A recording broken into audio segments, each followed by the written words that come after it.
মানুহৰ মনটোৰ দৰে আশ্চৰ্যকৰ পৰিৱৰ্তনশীল বস্তু আচলতে একোৱেই নাই। সেয়ে আনৰ মনত উদয় হোৱা কিছুমান বিচাৰ বিবেচনাৰ বাবে জীৱনত কোনোদিন নিজৰ প্ৰতি কঠোৰ সিদ্ধান্ত নল'বা।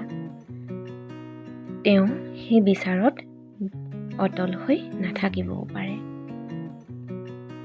তুমি যিমানেই নিজক ভাল পাবা আৰু নিজৰ প্ৰতি দায়িত্বশীল হ'বা, আনেও তোমাক সিমানেই গুৰুত্ব দিব আৰু তোমাৰ প্ৰতি সচেতন হ'ব। সেয়ে নিজৰ ৰখাত দায়িত্ব প্ৰথমে নিজে লোৱা। আনৰ পৰা পিছত আশা কৰিবা যে তোমাৰ প্ৰতিও কোনোবা দায়িত্বশীল আৰু সচেতন হ'ব। মনত ৰাখিবা, তুমি সেইসকল মানুহৰহে প্ৰিয় আছিলা, যিসকলে তোমাক কোনোদিনেই তোষামোদ কৰা নাছিল।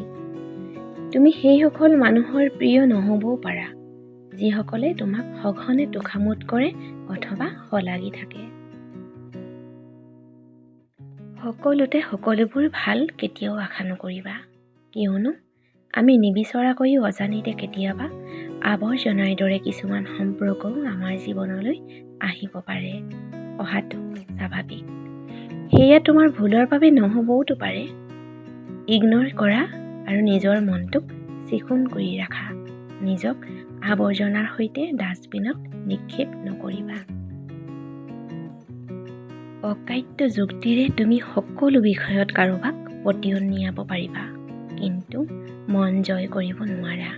সেয়ে কেতিয়াবা যুক্তিৰ বাহিৰতো কিছুমান কথা স্বীকাৰ কৰিবলৈ শিকা, কিয়নো জীৱন কেৱল যুক্তিৰে নচলে। জীৱনত এৰা ধৰা, ত্যাগ, সহ্য, ধৈৰ্যৰে সকলো পৰিস্থিতিৰ সন্মুখীন হ'ব পাৰিব লাগিব।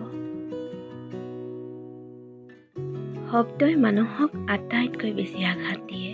সেয়ে শব্দ বাছনিৰ ক্ষেত্ৰত সজাগ হ'লে নিজক আৰু আনকো বহু তেনে আঘাতৰ পৰা বচাই ৰাখিব পাৰি।